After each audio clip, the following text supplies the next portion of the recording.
Hello guys, welcome back. सबको नमस्ते। आज हम डिस्कस करने जा रहे हैं जीएस के कुछ इम्पोर्टेंट क्वेश्चंस जो पब्लिक सर्विस कमीशन में उसके एग्ज़ाम्स में इम्पोर्टेंट है, उसके पर्सपेक्टिव से। ये हमारे चैनल का नाम है। अगर आपको वीडियो अच्छा लगता है तो लाइक करिए। अगर क्वेश्चन में किसी भी तरह का कोई प्रॉब्लम है तो उससे रिलेटेड क्वेरी को कमेंट करिए। हमारा वीडियो अच्छा लगता है तो आप इस अपने फ्रेंड्स के साथ इसके लिंक को शेयर कर सकते हैं ताकि वो भी देख के आप एक दूसरे से डिस्कस कर लें, और ऐसे ही और वीडियोस देखते रहने के लिए हमारे चैनल को सब्सक्राइब करें। तो चलिए हम आगे बढ़ते हैं हमारे क्वेश्चन की तरफ। क्वेश्चन कह रहा है कि Swadhar is a central sector scheme CSS for integrated services to women in difficult circumstances like destitute widows, women prisoners released from jail and without family support, women survivors of natural disasters, etc. And second है Sakhi is a one-step center for providing medical, legal and rehabilitation facilities for women subjected to any kind of violence. तो question कहता है which of the following statement given above is or are not correct. Not को highlight कर दिया कि कौन सा correct नहीं है, तो आंसर होगा सी। अभी हाल फिलहाल स्वाधार जो न्यूज़ में था और सखी ऐप भी न्यूज़ में था। तो सखी जो है, पहले स्वाधार के बारे में देखते हैं कि ये तो यहाँ तक ठीक है। लाइक के बाद लाइक, ये जो ये स्टेटमेंट है ये इससे रिलेटेड है ना, तो एक दूसरे से कर दिया है। और ये स्टेटमेंट इससे रिलेटेड है। स्वाधार क्या है? तो for providing medical, legal and rehabilitation facilities for women subjected to any kind of violence, है ना। और सखी जो है ये है बोथ, मतलब kind of violence in both private and public spaces in phased manner. These centers are being established across the country, है ना। ये चारों तरफ बन रहा है और ये बोथ में है, चाहे वो पब्लिक सेक्टर हो या प्राइवेट सेक्टर, पब्लिक और प्राइवेट, है ना। और इसको कंट्री में चारों तरफ लगाया जा रहा है। तो ये थोड़ा सा स्टेटमेंट ऊपर नीचे कर दिया है। जो स्वाधार में लिखना चाहिए था वो सखी में, और जो सखी में लिखना चाहिए था वो स्वाधार में। ये अक्सर करता है एग्जाम में ताकि कैंडिडेट कंफ्यूज हो जाए। तो चलिए हम अपने सेकंड क्वेश्चन की ओर चलते हैं। Consider the following statement regarding organisation for economic cooperation and development. OECD के बारे में पूछ रहा है कि क्या रसिया इसका फाउंडिंग मेंबर है, फर्स्ट स्टेटमेंट। सेकंड कहता है कि it is an inter governmental economic organisation founded to stimulate economic progress and world trade.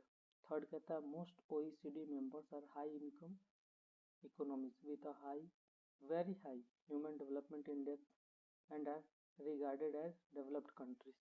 तो इसमें देखना क्या है कि कौन कौन सा करेक्ट है। तो रसिया इसका फाउंडिंग मेंबर नहीं है, तो पहला स्टेटमेंट तो हमारा गलत हो गया, है ना। दूसरा कहता है it is an inter governmental economic organisation founded to stimulate economic progress and world trade with 36 members और countries founded in 1961। ये 1961 में बना था, ठीक है। और अभी है ये एक और कंट्री इसमें ऐड हुआ है, इसलिए ये न्यूज़ में है। तो +1 इज इक्वल टू अब 37 मेंबर्स हो गए। कोलंबिया इसका मेंबर बना है 28 अप्रैल 2020 को। कोलंबिया 28 अप्रैल 2020 को इसका मेंबर बना है। सेकेंड स्टेटमेंट कहता है कि most OECD members are high income economies. सही बात है, with a very high income HDI, ये भी ठीक है। And are regarded as developed country, ये भी सही है। तो हमारा स्टेटमेंट 2 और 3 करेक्ट है, तो आंसर हो जाएगा बी। ठीक, नेक्स्ट क्वेश्चन देखते हैं। Consider the following statement regarding Raisina dialogue. Raisina dialogue के बारे में स्टेटमेंट दिया हुआ है और कौन सा करेक्ट है ये हमको देखना है। Raisina dialogue is Indian flagship annual geopolitical and geo strategic conference. तो ये बिल्कुल सही बात है। रायसीना हिल्स में हमारे प्रेसिडेंट का वो है जहाँ वो रहते हैं, Rashtrapati Bhavan. Second, it is jointly organised by the ministry of external affairs, ये भी सही है, MEA के द्वारा हुआ है।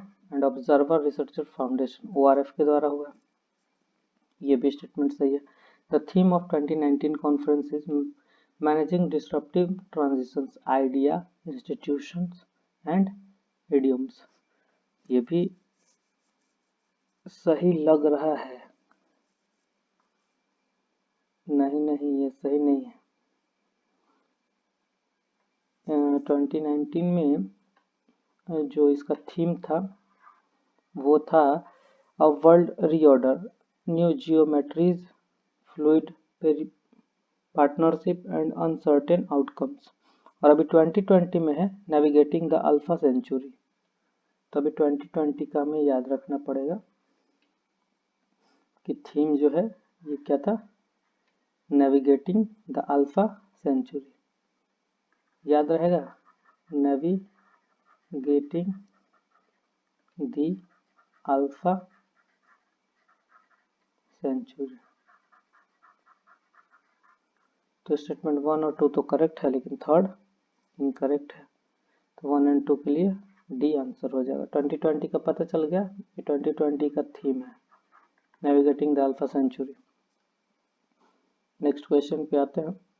54 member of countries of IORA, Indian ocean rim association. तो रिम एसोसिएशन में पहले तो न्यूजीलैंड नहीं आएगा। अच्छा, सेकंड ऑप्शन में कह रहा है कि सऊदी अरेबिया, ये भी नहीं है। इराक, ये भी नहीं है। ओके, सी में कहता है इंडिया, ठीक है, इंडियन ओशियन है। ऑस्ट्रेलिया ठीक है, ईरान ठीक है, इंडोनेशिया, थाईलैंड। तो मे भी ऑप्शन सी सही हो। चलिए डी को भी देख लेते हैं, इंडिया, चाइना, ये तो बिल्कुल नहीं होगा। तो हमारा आंसर हो गया सी। ये डायरेक्ट क्वेश्चन है, अभी न्यूज में था इसलिए यहाँ पे है। 55th क्वेश्चन, हालांकि इससे पहले वीडियोज आए हैं तो उसमें पास डिस्कस हो गया है, उसके बाद की ये सेशन है। अगर आपने नहीं देखा है तो पहले जाकर वो देखिए, ज़्यादा समझ में आएगा। नेक्स्ट क्वेश्चन कहता है, consider the following statement regarding international north south transport corridor, INSTC। तो multi modal transport corridor signed in 2000 Saint Petersburg, क्या ये सही है? तो ये 2000 में ही हुआ था। इसमें ईरान, रसिया और इंडिया शामिल थे, इनके फाउंडिंग मेंबर्स। और 2000 कह रहा है तो कुछ गड़बड़ी लग रहा है, क्योंकि उस टाइम पे ये सितंबर 2002 से शुरू हुआ था, है ना। तो साइंड इन 2000 कह रहा है, ये एक बार आप चेक करेंगे, सितंबर 2002 में हुआ था, सेंट पीटर्सबर्ग में तो हुआ था। और इसके फाउंडिंग मेंबर्स थे इंडिया, ईरान, रसिया, ठीक है। सेकेंड स्टेटमेंट कहता है Iran, Russia, Indian, Azerbaijan are the founding member of INSTC। Azerbaijan के साथ तो अभी लड़ाई चल रहा है, लेकिन यहाँ पर से होकर ये रूट जाता है, ये कॉरिडोर जो है ये अजरबैजान में एक जगह है बाकू, बाकू से होकर ये रूट जाता है, लेकिन अजरबैजान फाउंडिंग मेंबर नहीं था। फाउंडिंग मेंबर्स के बारे में पूछ रहा है। INSTC is a part of Ashgabat agreement, नहीं, ये तो इसके साथ सिंक्रोनाइज किया था, नॉट पार्ट ऑफ इट, इसके साथ सिंक्रोनाइज करना था। तो ये गड़बड़ हो गया, ये भी गड़बड़ हो गया और ये भी गड़बड़ हो गया। तो हमारा आंसर हो जाएगा नन। अच्छा, INSTC का जो रूट था वो था सेंट पीटर्सबर्ग, यहाँ से होते हुए ये आता है मॉस्को, उसके बाद जाता है अस्त्राखान, यहाँ से अस्त्राखान, ठीक है। इसके बाद यहाँ से ये जाता है बाकू, जो अजरबैजान में है, बाकू। फिर यहाँ से जाता है, कहाँ जाता है, ईरान में, ईरान में बंदर अब्बास करके एक जगह है, बंदर अब्बास, उसके बाद ये आ जाता है इंडिया में मुंबई, इंडिया। ठीक है, तो ये हमारा हो गया डी आंसर। 56 क्वेश्चन देखते हैं। कह रहा है 56 में, consider the following statement, world energy outlook is published by international energy agency. क्या ये सही स्टेटमेंट है? बिल्कुल सही स्टेटमेंट है। ये इंटरनेशनल एनर्जी एजेंसी के द्वारा ही पब्लिश किया जाता है। India is not a member, India is a member. आखिर एनर्जी की बात हो रही है, इंडिया इसका मेंबर क्यों नहीं हो? क्योंकि डेवलपिंग कंट्री है। दो गलत हो गया, तो ये गलत, ये गलत, ये गलत, हमारा आंसर ये हो जाएगा। तो इसके बारे में और थोड़ा सा बता देते हैं कि वर्ल्ड एनर्जी आउटलुक जो है वो ये करता है क्या कि मतलब world energy outlook is published by international energy agency, widely regarded as the gold standard of energy analysis. अच्छा, और इसका साथ रियाद और सऊदी अरेबिया में इसका क्वार्टर, डिप्लोमेटिक क्वार्टर, और इंडिया इसका 16th international energy forum ministerial meet को न्यू दिल्ली में होस्ट किया था 2018 में। ठीक, तो इसका इंडिया मेंबर है, और इसके बारे में जानकारी अपने नेट से पता कर लीजिएगा, ये न्यूज़ में है। 57 क्वेश्चन देखिए, कह रहा है the Budapest convention is related to which of the following matters. Budapest convention किससे रिलेटेड है? तो साइबर सिक्योरिटी से। बुदापेस्ट जो है ये साइबर सिक्योरिटी से रिलेटेड है, तो ऑप्शन डी हमारा आंसर हो जाएगा। इसके बारे में कहते हैं कि द कन्वेंशन और cyber crime of the council of Europe known as the Budapest Convention is the only binding international instrument on this issue। मतलब ये बाइंडिंग है, ये सबको फॉलो करना ही पड़ता है जो जो इसके मेंबर होते हैं। बाकी सब कुछ लोग होता है एडवाइजरी नेचर, लेकिन ये बाइंडिंग होता है। बुदापेस्ट कन्वेंशन साइबर सिक्योरिटी के ऊपर है। चलिए 58 क्वेश्चन देखते हैं। Which of the following country is not a member of organisation of the petroleum exporting countries. OPEC का मेंबर कौन नहीं है? तो लीबिया है, ईरान है, सऊदी अरेबिया है, कतर नहीं है। तो हमारा आंसर हो जाएगा डी, क्योंकि पूछा नॉट अ मेंबर, तो कतर नहीं है। OPEC was founded in Baghdad, Iraq, with the signing of an agreement in September 1960 में इसको फाउंड किया गया था by 5 countries, namely Islamic Republic of Iran, Iraq, Kuwait, Saudi Arabia and Venezuela. They were to become the founder members of organization। अच्छा, अभी इसका 14 member है, 14 member countries हैं इसके अभी। ओके 58। चलिए नेक्स्ट क्वेश्चन देखते हैं। Which of the following organisation published travel and tourism competitive report. TNTCR।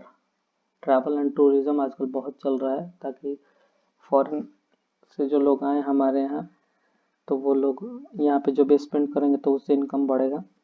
तो उसके लिए एक रिपोर्ट पब्लिश किया जाता है, वो किस ऑर्गेनाइजेशन के द्वारा किया जाता है? Travel and tourism competitiveness report. तो ये वर्ल्ड इकोनॉमिक फोरम के द्वारा ही पब्लिश किया जाता है, तो हमारा ऑप्शन ये ही करेक्ट हो गया। सबसे पहले ये 2007 में पब्लिश्ड हुआ था, first published in 2007 by world economic forum. Next question, with reference to the National Tiger Conservation Authority, consider the following statement। देखिए, नेशनल टाइगर कंजर्वेशन अथॉरिटी, इसके बारे में ये स्टेटमेंट दिया हुआ है, कौन कौन सा सही है। तो क्या ये एक स्टैट्यूटोरी बॉडी है? इट इज ए स्टैट्यूटोरी बॉडी, सही बात है, under ministry of environment forest and climate change. Ministry of environment forest and climate change सही है। पहला स्टेटमेंट हमारा सही होगा। It was constituted under the provisions of wild life protection act 1972, ये भी सही है, उसी के प्रोविजंस के अंडर ये कॉन्स्टिट्यूट किया गया था। It is chaired by the PM of India, सही है, नहीं पीएम क्यों आएंगे, यहाँ इन्वायरमेंट मिनिस्टर होना चाहिए। It is chaired by the environment minister of India, ठीक है, तो ये तो इसमें गड़बड़ी हो गया, तो 1 और 2 सही हो गया, 1 और 2 आंसर हो जाएगा। नेक्स्ट क्वेश्चन देखते हैं, इसमें एक राज्यसभा से और 2 लोकसभा से भी मेंबर होते हैं, ये जो अथॉरिटी है इसमें। नेक्स्ट क्वेश्चन देख रहे हैं 61, consider the following statement, Indus Water Treaty was brokered by World Bank in 1950, नहीं 1950 नहीं, ये 1960 होगा। Indus Water Treaty was brokered by World Bank in 1960 not 50, पहला स्टेटमेंट गलत हो गया। दूसरा, as per the treaty control over 3 eastern rivers Ravi, Beas and Sutlej was given to Pakistan, बिल्कुल नहीं, ये 3 नदियां इंडिया को दी गई थी। इन 3 नदियों का पानी control over 3 eastern rivers Ravi, Beas and Sutlej, याद नहीं रहे तो ऐसे याद कर सकते हैं, आरबीएस बैंक है ना, तो रावी, व्यास एंड सतलुज इंडिया को दिया गया था। नेक्स्ट है, और पाकिस्तान को क्या दिया गया था, तो 3 वेस्टर्न रिवर, पाकिस्तान क्या है वेस्ट में, मतलब एक तरह से देखे तो वो वेस्ट में है हमारे, तो यह ईस्ट कह रहा है ईस्टर्न रिवर, तो ईस्टर्न रिवर मतलब इंडिया, और वेस्ट हो गया तो वेस्ट हुआ तो पाकिस्तान को क्या मिला था, वेस्टर्न रिवर।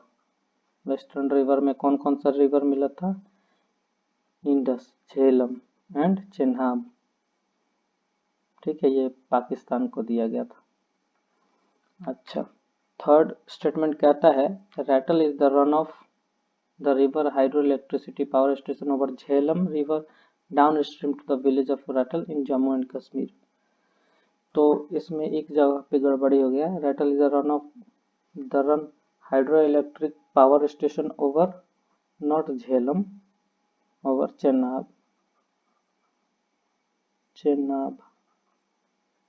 आब मीन्स वाटर होता है, river down stream the village of Ratle in J&K।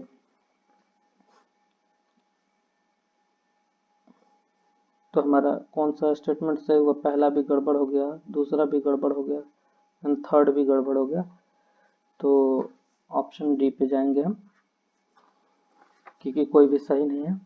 Next देखते हैं 62, which of the following ideology is closest to the Asian way, Asian way से आइडियोलॉजी के बारे में पूछ रहा है कि क्लोजेस्ट कौन सा है, तो farming, formal, supra national structures and institutions, नहीं। हाँ, एशियन वे में क्या हुआ था, डिस्प्यूट्स को सेटल करने के लिए इनफॉर्मल कोऑपरेटिव मेथड्स को डेवलप करने की बात की गई थी, तो ऑप्शन बी हमारा आंसर हो जाएगा, सेटलिंग डिस्प्यूट्स आएगा तो आपका आंसर सही हो जाएगा।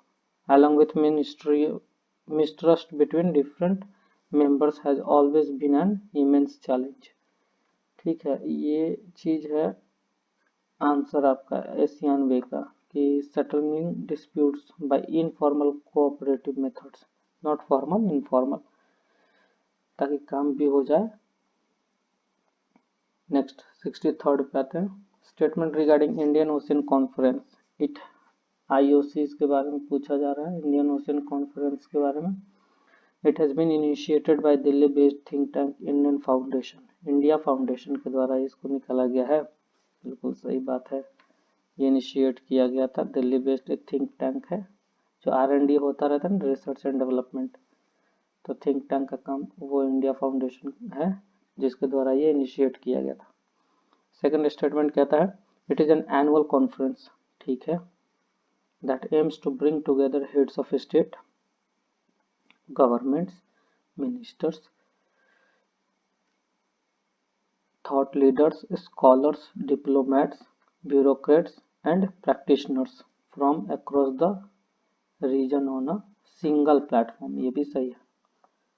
ठीक, तो हमारा आंसर सी हो जाएगा, both 1 and 2। along with its partner from Singapore, Sri Lanka and Bangladesh, India foundation think tank जो इसको इनिशिएट किया था, तो इसका पार्टनर कौन कौन था?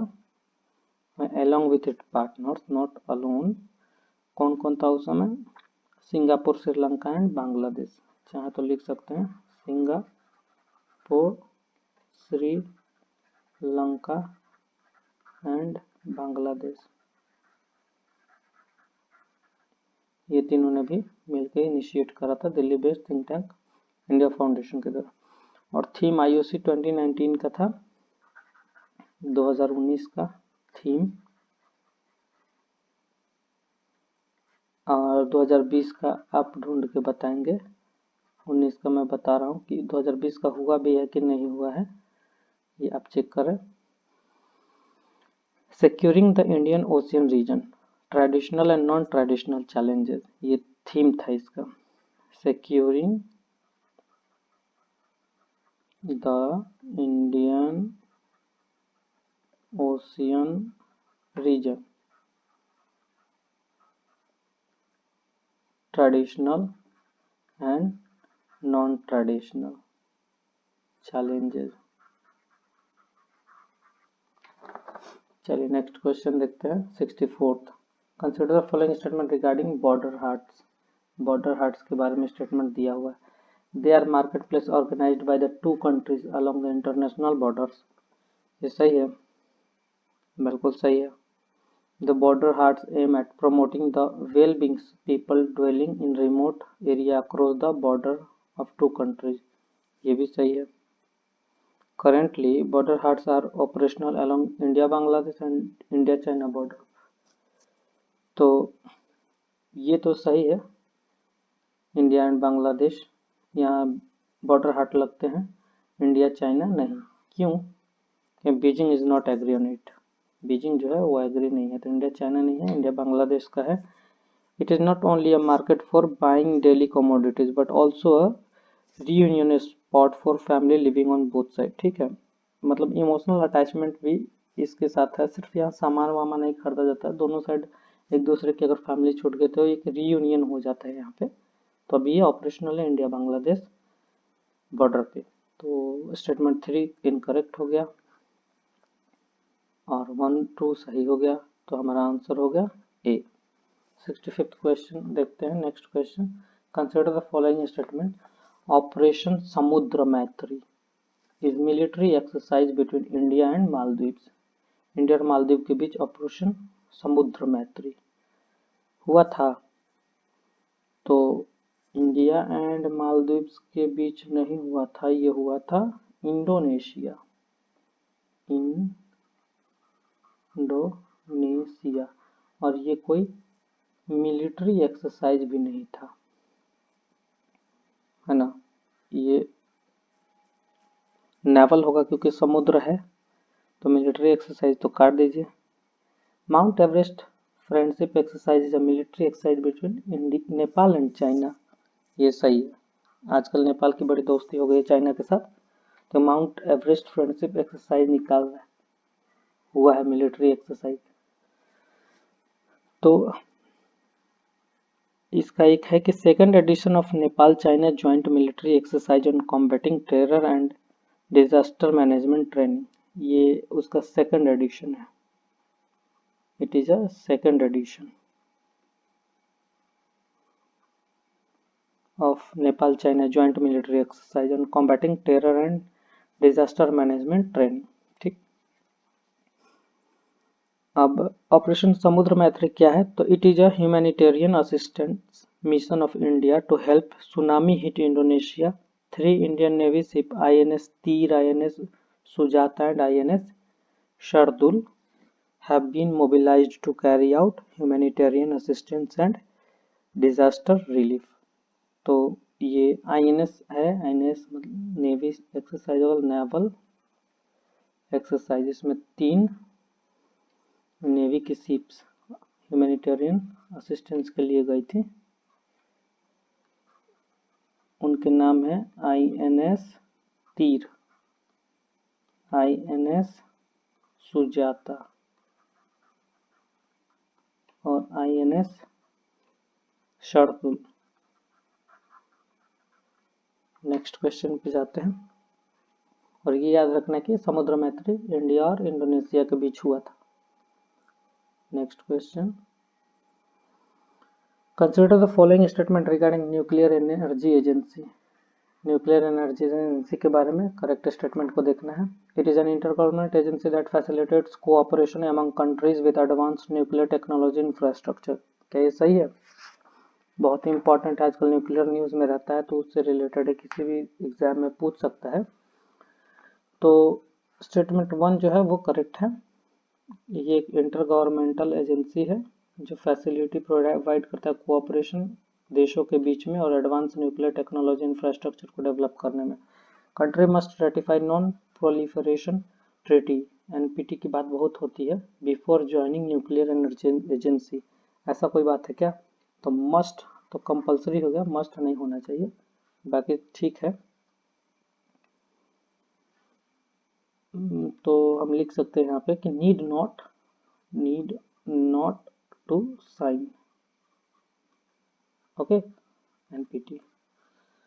थर्ड है, it relies on member countries experts to carry out much of its technical work. तो ये सही है, तो हमारा आंसर हो जाएगा सी 1 और 3, क्योंकि 2 रॉन्ग हो गया, तो 2 इसमें भी है, 2 इसमें भी है, ये तो पहले ही कट गया, तो 1 और 3, 2 इसमें भी है, सी ऑप्शन। अगर थर्ड हमें नहीं पता है, दो पता है कि हाँ गलत है, कि मस्ट तो एकदम एक्सट्रीम हो गया कि गला दबा के कहना कि नहीं नहीं नहीं तुम्हें करना ही पड़ेगा, उस टाइप की बात नहीं है, need not to sign, okay. और जो एनईए है, nuclear energy agency, it is under the framework of organisation for economic cooperation and development, and headquarter इसका पेरिस में है, इसका हेडक्वार्टर पेरिस में है, ओके। नेक्स्ट क्वेश्चन देखते हैं,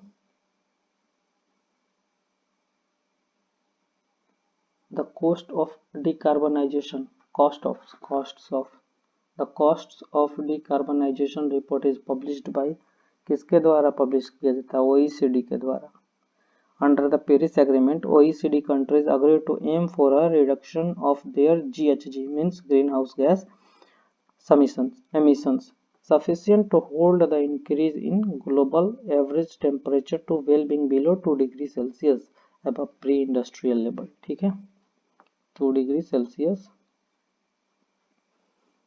above प्री इंडस्ट्रियल लेवल्स, ठीक है। तो पेरिस एग्रीमेंट के थ्रू OECD के द्वारा ये पब्लिश्ड होता है रिपोर्ट। नेक्स्ट आते हैं, which of the following countries not a member of gulf cooperation council. कह रहा है कि not a member, gulf cooperation council का मेंबर कौन नहीं है? तो ओमान तो है, कतर भी है, कुवैत भी है, इराक नहीं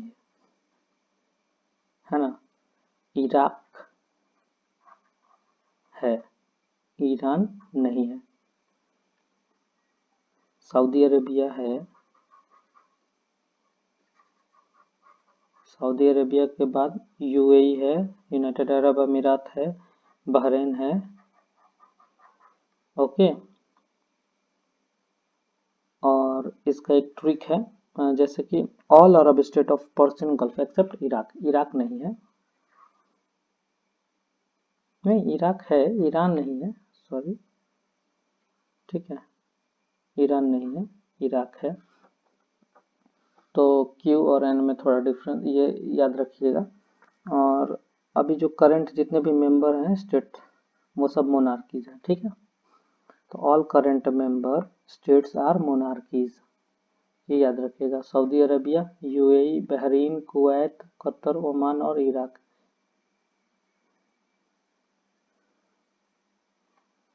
अब आते हैं नेक्स्ट क्वेश्चन पे, consider the following statement regarding international energy agency, IEA के बारे में पूछ रहे हैं। It is an autonomous intergovernmental organization established in framework of OECD. तो सही है। India is member country of it, India is not a member country of it. ठीक, तो ये सही हो गया। ये क्या करता है, IEA international energy agency acts as a policy advisor to its member state but also works with non-member countries especially China, India and Russia। ये कब बना था, तो 1974 में बना था। क्यों, तो उस टाइम पे मतलब 1973 में ऑयल क्राइसिस हुआ था, तो एस्टेब्लिश्ड हो गया ये 1974 में ऑयल क्राइसिस की वजह से। और इसका 3 E's है, 3 E's में क्या था, energy security, economic development and environment protection. Energy, economic and environment, 3 E's है इसका। नेक्स्ट क्वेश्चन देखते हैं 70।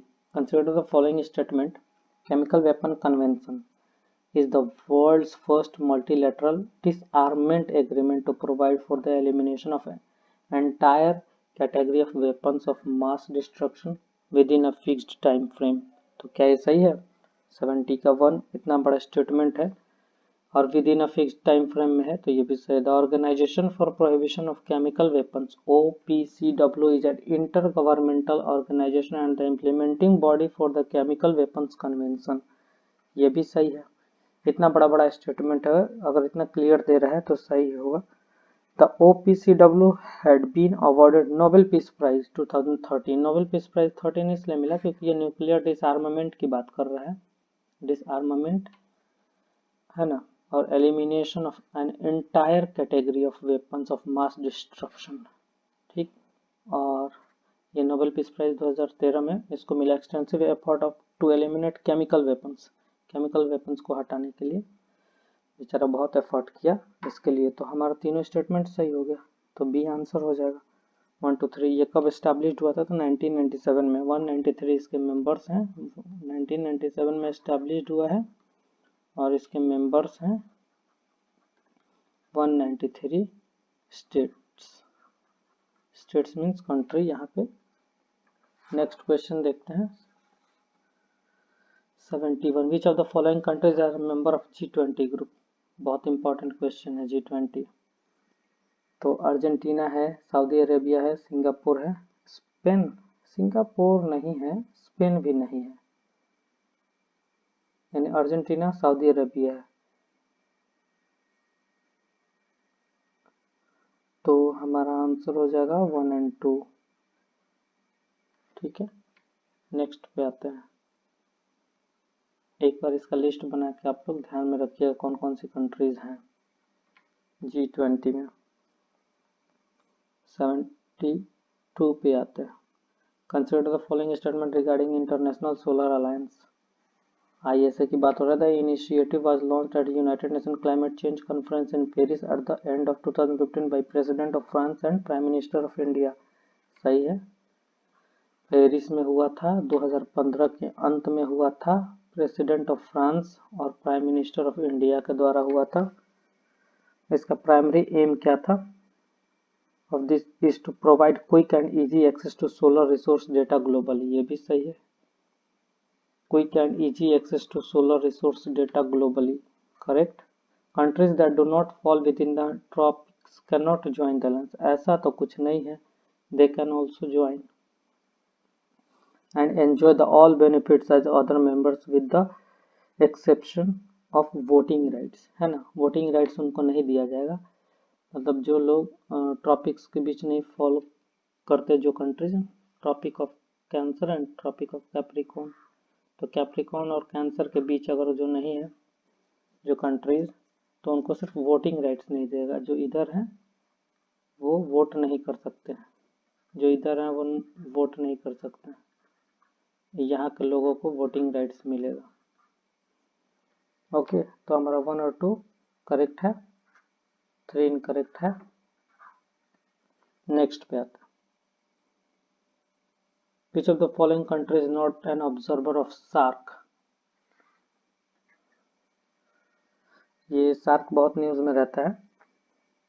तो ऑब्जर्वर कौन सा कंट्री नहीं है? ऑस्ट्रेलिया है, यूरोपियन यूनियन है, चाइना है, फ्रांस नहीं है, आंसर फ्रांस हो गया, ईरान है, जापान है, मॉरिशस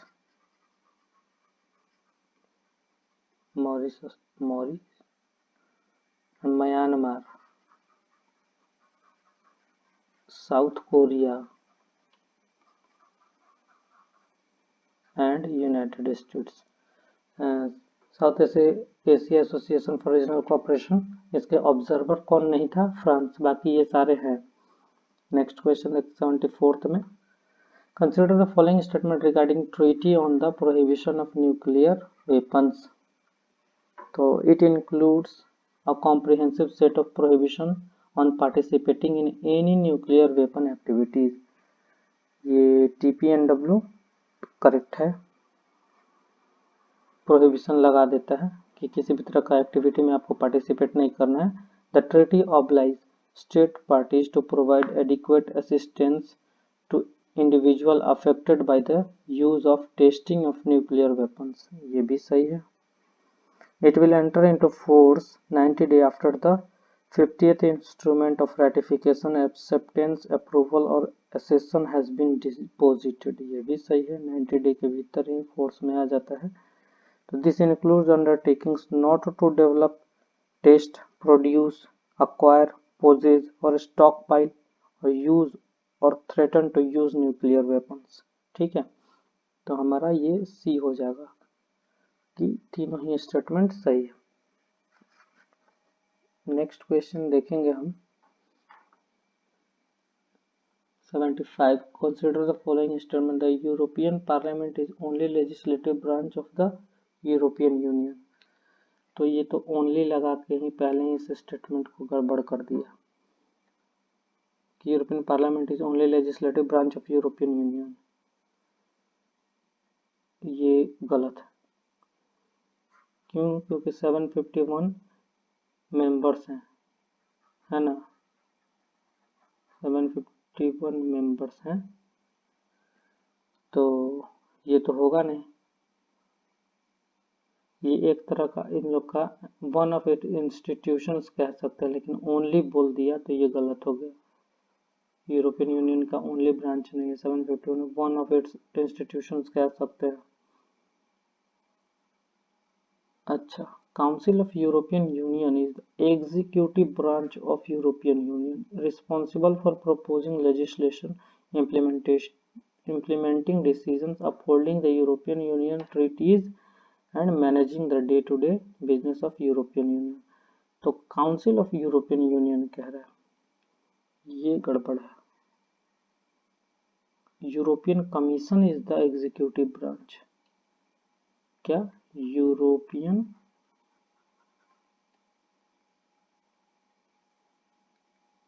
कमीशन